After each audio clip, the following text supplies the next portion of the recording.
folks, welcome into That Betting Show, February 14, 2019. Yes, folks, this is Valentine's Day here at sportsbookreview.com. This is your one-stop shop for all your sports betting needs. He's Teddy Savransky. Give him a follow at Teddy_covers. I'm Donnie Seymour at Rightside VP. Teddy, the goal of the show today on Valentine's Day is don't turn this into the Valentine's Day massacre. Let's win these people some money. But first, we have to recap on those hot topics last night. Overtime is where the dogs go to die last night, unless you were sitting on a ticket that cashed in last night with those Brooklyn Nets. Teddy, interesting stuff. Maybe ripping up the ticket early. Oh, wait a second. We got overtime, double overtime, triple overtime. Woo-hoo-hoo. Dogs didn't hang on there, Teddy. Yeah, I'll tell you what. When you cash one like I did with the Nets last night, you're thanking everyone. Damari Carroll will certainly get a Christmas card from me this year. Obviously, the Nets, and they got bet up last night, -6.5 at the open. They closed -8 and didn't cover at any point in regulation, at any point in the first overtime, at any point in the second overtime. In fact, they were about to lose the game in double OT. Carroll drains the three, and then in the third overtime, hits not one, not two, not three, but 4 free throws down the stretch. The Nets backers needed all 4 at the closing number. Swish, swish, swish, swish. Nets win by 9, laying 8. That's brutal, absolutely brutal in triple OT if you had Cleveland. And my apologies, but I ain't giving the money back. Thank you, Damari Carroll. I owe you one. Nope, money still spends the same there. And on the road as well. Those are always nice, as we like to say, Teddy. Sometimes better to be lucky than good, but taking a look about better than being lucky than good. How about James Harden being great? Hey, that's all fine and good if you took the Houston Rockets and you got to cheer for James Harden scoring 42 points and extending to 31 straight games over 30 points. But that didn't help the people out there cashing tickets last night. The undermanned T-Wolves, Teddy, get the job done and cash the ticket. Yeah, James Harden is not a betting story. He is a mainstream story. The Houston Rockets have not been moneymakers during Harden's incredible run. They didn't make anybody any money last night. They've got the superstar player at the top of his game, but make no mistake about it. The mainstream media is still looking at Houston as a contender. The Rockets are not a contender in the West. They've shown that again and again and again throughout the first 2/3 of the season. And meanwhile, don't sleep on the T-Wolves. They've had point guard injuries, significant point guard injuries. Guess what? They have Jeff Teague healthy, Derrick Rose healthy once again. And with 2 veteran point guards last night, plus 19 with their floor minutes, even against the mighty James Harden and his giant beard. Some good stuff to talk about out here as we take a look on the NCAA hardcore last night. 5 teams took place in the top 25. And those 5 teams all won, Teddy. 3 of them covered, 2 did not last night. Some of the interesting ones, if you had that Friars ticket, you say, you know what, Villanova, fresh off that tough defeat, maybe I can get them on a slower start. 1-point lead with 7 minutes to go, and you fail to cover the plus 11. We've all been there before. Texas Tech goes on the road, Teddy, and absolutely annihilates Oklahoma State. You know, tough times there, I guess, in the Oklahoma State area, Big 12 action. But if we take a look at some other games out there, Florida State covers barely the number. Say, man, they won by 20 points. Had to cover 18.5 in this one. Easy night winning-wise for the top 25. 3 out of the top 5 teams there do cover last night. So interesting stuff last night, Teddy. Did you see anything out of those 5 games that, said, hey, you know what? That was a nice comeback win, or that was a nice cover in there? Anything that we could talk about here? Well, certainly when you talk about the Tennessee-South Carolina game, that one stands out to me, where the Vols led by 19 with 10 to play, and then were unable to cover the 15.5. And it looked like they started looking forward to the Kentucky game. With about 10 minutes left of that contest against South Carolina. A lot of times we don't focus as much about the upcoming game, the next game, as we do about the previous game. But certainly we talk about Kentucky not playing well against LSU on Tuesday, and then Tennessee not getting the money against South Carolina on Wednesday. Sometimes the look-ahead spots are every bit as dangerous as a letdown spot. Certainly, that was the case for Vols backers last night. Absolutely. Moving over to overnight line movers here, SBRodds.com, your single best location to track all these line movements 24/7 overnight. As we like to say, money never sleeps. Also, other than following me and Teddy on Twitter, the 2 best follows on sports betting Twitter, at SBR Sports Picks on Twitter, one of the single best places to go. You get all the information, knowledge, updates, topics, anything you need. Give us a follow there at SBR Sports Picks. Also, if you haven't done so yet, on the channels on YouTube. You're watching me and Teddy right now. And most of you got the notification that we went live and the information is out there. Please hit the subscribe button. We're looking to get to 54,000, 55,000 and beyond here in the near future. And once again, SBRodds.com, your single best location to check those line movements. Let's take a look tonight, Teddy. Some action on the move. The Knicks last night absolutely smashed in the Garden by those Philadelphia 76ers. Line is on the move, and no surprise here. And how about this, Teddy? We're not talking about like Golden State out there or Portland or, Denver, some of the top teams in the NBA. The Atlanta Hawks are drawing in some money here and pushing that line north. Amazing. And the Atlanta Hawks off a win, mind you. Atlanta, take a look at Atlanta's ATS track record off a victory this season. It's not a bet-on track record, I'll put it that way. But the betting markets are really, the bookmakers are struggling to get anyone that's willing to bet on the Knicks right now. There's no public money on the Knicks. There's no wise guy money on the Knicks. And when you have literally a team that no one wants to back, what happens? You see Atlanta, bet up from 6 to 7 to 7.5 to 8. I'm seeing 8.5 right there as we record right now. Of course, at 10-46, the Knicks have now lost 18 in a row. 13 of those 18 losses have come by 9 or more. Not enough to cover the point spread tonight. And of course, Knicks are on the second of back-to-backs in the, we get to leave town and go on the All-Star break right after the game. Market's not convinced the Knicks are showing up tonight. Alonzo Trier, quote, all we can do is keep building on the good things we're doing and try to fix the things that are mistakes for us. Yes, there are a lot of things that are mistakes for the New York Knicks right now. And the bookmakers, I'm telling you, they're getting walloped by anti-Knicks money every single night. That hasn't changed for this matchup. Yep, it's almost like they can't even set the line high enough at this point. We're going to take a look at another fragile team. We are going to cover this game a little bit later in the show, but just get some line movement here. OKC is going to head into New Orleans, and we read the tea leaves, Teddy. We did a show already that said the Pelicans are saying, look, looks like the other team really cared to be out there when we didn't care to be out there. And if we take a look at Oklahoma City, opened up offshore at some outlets, -3.5, -4, now pressing 5s across the board in this one here, Teddy. Yeah, and again, no surprise. And certainly when we look at the way that Oklahoma City has played of late, they played really good basketball, and they're a lot better than New Orleans, even if New Orleans brings their A game. But in this last game before the break kind of scenario, with the Pelicans off a particularly embarrassing loss. I mean, they were down 36-9 on their home floor to Orlando the other night and never made any kind of a serious run and lost by 30 and got called out by their teammate after the game. And, this is a fascinating game to watch because you don't love the spot for OKC and you might well be circle the wagon time for New Orleans, but certainly the early bettors not anticipating the Pelicans, even if it's circle the wagon times, are going to be good enough to hang tough in this one. All the early money has come on the road favorite Thunder. Yep, another quick line move out there. The Houston Cougars going to go up to Hartford, Connecticut to the XL Center to play. We'll cover this game in just a few moments, but we do want to call out the line is moving in this one as well. I watched the game a couple games ago, Teddy, when UConn went into Temple to play. Jalen Adams gets hurt in that game, and they got walloped in that game, and it has not looked good ever since, and also still down Gilbert here. Line moving in the morning. No surprise on this one, Teddy, because if we take a look, opening up at 7.5s, 8s offshore, now sitting at 8.5 as a road favorite here. Houston has been a really good basketball team. We'll cover it a little bit later, but no surprise here that it's on the move north heading towards Houston's favorite to me. Yeah, of course. And it has everything to do with the injury report, with Jalen Adams out, we're talking about a guy that averages 17 points and nearly 4 assists per game. And Gilbert as well, who's a really nice complementary scorer for that team. So when you're taking away your backcourt production, yeah, I'm not surprised that we've seen some Houston Cougars money as well as some money on the under in this one. No surprise that we see more before kickoff. No, it's tip-off.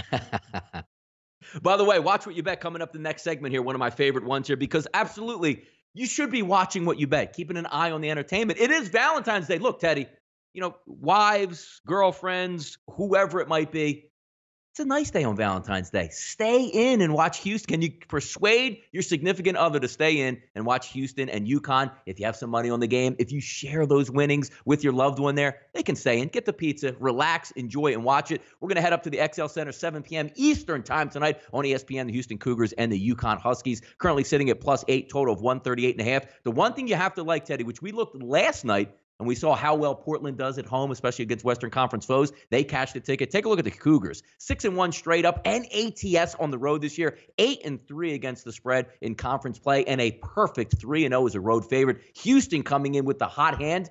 It's Valentine's Day. Are they going to get any love in UConn tonight, Teddy? That's what it is. The question is whether the home team is going to get any love Yeah, exactly. tonight. Dan Hurley, what do we say with this UConn Huskies team right now? They've had a ton of injuries this season. They haven't played good basketball at any point. Obviously 0 for on the road for the campaign, and certainly not a team that we trust to hang with a quality foe like Houston. And we talked about the injuries. Adams out. They were able to get something from Christian Vital. He still had 13 points.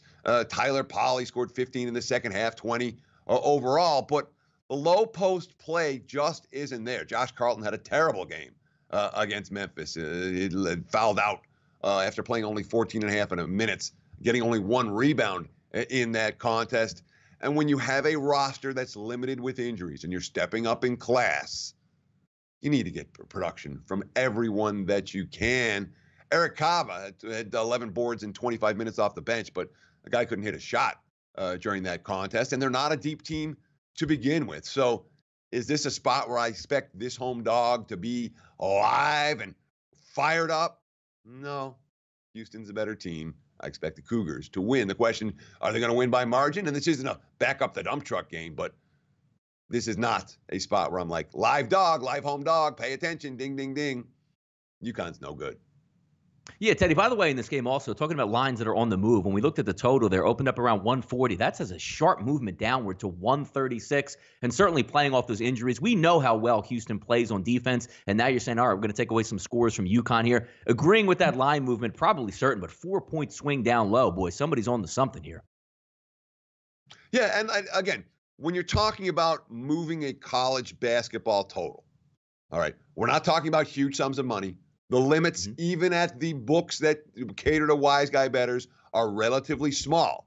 So what you see is when the big players get involved with a total move, especially early in the morning, they're spreading it out everywhere they can to try to get as much down as they can. And you see these lines move really, really fast and sometimes fairly dramatically. Yes, this is a 4-point move in a hurry on the under tonight. And frankly, makes a ton of sense when you talk about a team missing their starting backcourt and stepping up in class against a strong defensive foe. Absolutely. It looks like even 135.5 showing up at their next one here on the hard court out west. Hey, look, 11 p.m. You can get a whole nice double-header night sitting at home with your significant other on the couch and making some money doing it. Killian Tilly not going to be available for Gonzaga. But sometimes just getting over that mental hurdle, Teddy, of saying, you know what, I can't go against Gonzaga, but it looks like the line is dropping in your favor. If you are looking to take Gonzaga, opens up at 20.5 offshore, 19.5 is prevalent across the board. But the Zags, Teddy, 18-7 against the number this year. If we take a look at Loyola Marymount on the season, 0-1 ATS as a home dog, 5-6 ATS versus conference foes here. Sometimes we take that whole look at the Golden State approach. Boy, I just want to take Golden State, and I can't bet against Golden State. You made a lot of money already, but there is, look, we'll see how long this extension can go in an ATS cover. But now you're going on the road, Teddy, going to L.A. and looking to cover 20 in order to cash that ticket here. Yeah, let's talk basic handicapping theory here for a minute because it makes a lot of sense in a matchup like this. Gonzaga is not a team that anyone is sleeping on, all right? They're 3-2 this season. They've been ranked in the top 10 throughout. They're 18-7 against the spread in their first 25 line games. So you have a team that has an enormous betting bandwagon already, and who anyone's been backing has continued to back and has made money, and the bandwagon gets bigger and bigger and bigger by the week. And now you see them laying a price like this. Loyola's doesn't stink. This is not a garbage West Coast Conference team. What are they? They're an 18. What's their record? They got a really good. I was 17-8, and not 18-7. They were 17-8 on the campaign. They've been winning at home. No, they haven't been point spread juggernaut at home, but they also haven't been losing games by 20 at home. They're not hot garbage. They can play defense. From a pure value standpoint, the only way that I can look in this one is towards the home dog. There was a ton of money to be made with Gonzaga. Hopefully you made it. There may well be money to be made with Gonzaga again in March, especially if they go on some kind of extended run in the big dance. But at this stage of the campaign, for the next couple of weeks, you're going to tell me in the next 5 games, you're going to make money betting Gonzaga if you bet them blindly? No. 2-3 at best, ATS, in my opinion, there's just not a whole lot of value with the Zags at this stage of the campaign. Teddy, wrapping up the first half in the NBA, the Thunder going to invade New Orleans out here. And from the looks of it here, taking a look at some offshore accounts here at sportsbookreview.com, not a lot of public support here for those New Orleans Pelicans, and rightfully so. Reading the tea leaves, team is in a little bit of turmoil, just looking to get to the deadline, see if they can figure things out for the second half, but doesn't look good for the future of the Pelicans franchise now, especially with Anthony Davis looking to be on the way out. Some guys playing for themselves. Thunder, Teddy, 17-12 straight up and against the spread on the road, 21-14 straight up versus Western Conference foes, and a 10-9, so not too bad, not too shabby heading on the road, ATS. But sometimes there's some outlying factors in here. What are we going to get from the New Orleans Pelicans in this game? Are the Thunder, who do have some all-stars on their team, just looking to get out of town and get to Charlotte and party this weekend? An interesting one here, but it looks like the public has spoken early saying, we want the Thunder. Do the Pelicans have anything left in the tank, Teddy, before heading into the break? That's an interesting question. And frankly, I'm not surprised at all that we've seen all the OKC money and early betting action. The public's on them. The wise guys are on them. But from a pure situational standpoint, you make a pretty good case for New Orleans to step up in this game tonight. It is a step up. I mean, they weren't just beaten by Orlando the other night. They were thoroughly embarrassed on their home floor. Orlando led 36-9. In the first quarter of that game. And it was over. I mean, you don't see NBA games that are over in the first quarter. That game was over in the first quarter. Alvin Gentry. I don't like what has happened the last few games we played. We have to get ourselves back to where we're competing at a real high level and at least giving ourselves an opportunity. We need to put all the other stuff behind us and try to win games, trying to compete, trying to get our young players better. That's all I want to do. That's it. Anthony Davis's quote, we stunk. Nobody was interested in playing. That's what it looks like. When you play like that against a team who is fighting for a playoff spot, you should expect that to happen. In theory, they're supposed to circle the wagons here. Excuse me. Excuse me. Take that sip, Teddy. Go ahead. It's a lot of information. Oh, yeah, I might take two. Excuse me. Okay. Anyhow, from the other end of the equation, here's an OKC squad that's won 4 straight. They've won 11 of their last 12. Paul George coming off a huge triple-double, he scored 47 points in the big win over Portland on Monday. And they are potentially the type of team that could be looking ahead a little bit to the All-Star break. So while OKC is playing great and New Orleans is playing terrible, tonight, one would think perhaps the Pelicans show up and the Thunder don't. This is not a spot where I'm laying the road chalk.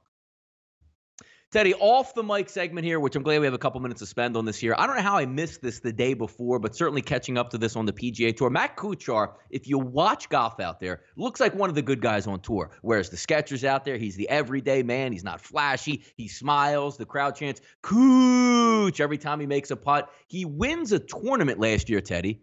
Pays the caddy $5,000. That was their agreement coming in. His regular caddy couldn't make it down to Mexico, so he picks up a local club caddy and says, I'll pay you $3,000 for the week if I get a top 24 grand or if I win at $5,000 or whatever it is. So ends up Matt Kuchar ends his long streak of not winning and cashes in a ticket of basically $1.3 million and hands the caddy $5,000. Thanks for a week done. When the standard is 10%, I know it's not his caddy out here, but what a terrible look and a terrible business move from Matt Kuchar to not give the guy at least, look, $50,000, $100,000. You could have been a legend out there on the circuit for saying, did you see what Matt Kuchar did for that guy? Or instead of saying, coming out, Teddy, that says, you know what? I paid him $5,000. He makes like $200 a day. He should be really happy. Not a great look for Matt Kuchar today, Teddy. No, and I mean, we don't talk a lot of culture here on the show. Maybe it's time we talk a little bit. The concept of, the little guy's getting plenty. Oh, don't worry about that. Oh, yeah, look, I gave him $5,000. Yeah, but you could have changed his life like he just changed yours while he helped you. And I live in Las Vegas. Las Vegas is a town built on tipping. Everybody tips. And some people don't know. They don't know, and they tip too little or they don't tip at all.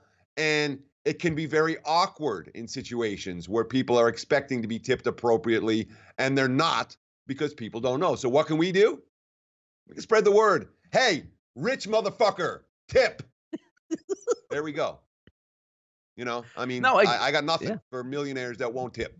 I got nothing proper to say to them. And you just won $1.5 million. Pay the man. He helped you.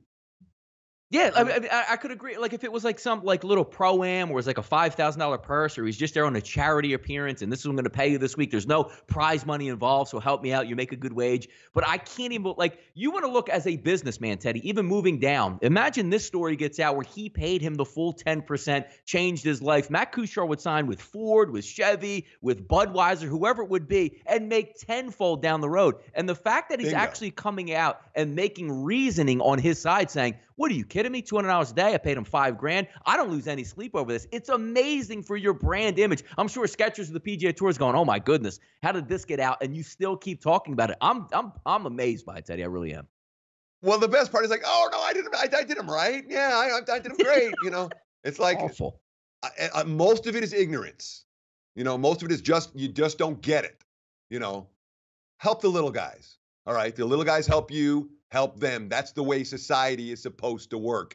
And this is a spot where a guy just didn't get it, and now he can't shut up and, oh, that's fine. I gave him shut your mouth about it if you don't get it. Be educated on this particular subject. It's one that matters to a lot of people. And when it comes to a brand and endorsing and promoting your own brand and getting endorsements, you're right. Could be a game changer for Cooch. Instead, he looks like an ass clown. Look, Matt Kuchar let the people down. Teddy and Donnie never let the people down here on That Betting Show. Thanks for tuning in on Valentine's Day, February 14, 2019. He's Teddy Safransky. Give him a follow on Twitter at Teddy_covers. I'm Donnie Seymour at Rightside VP. That Betting Show. Join us tomorrow. We're set you up for All-Star Weekend, and hopefully your Valentine's Day was not a massacre and you cash those tickets. We'll catch you tomorrow. Thanks for tuning in.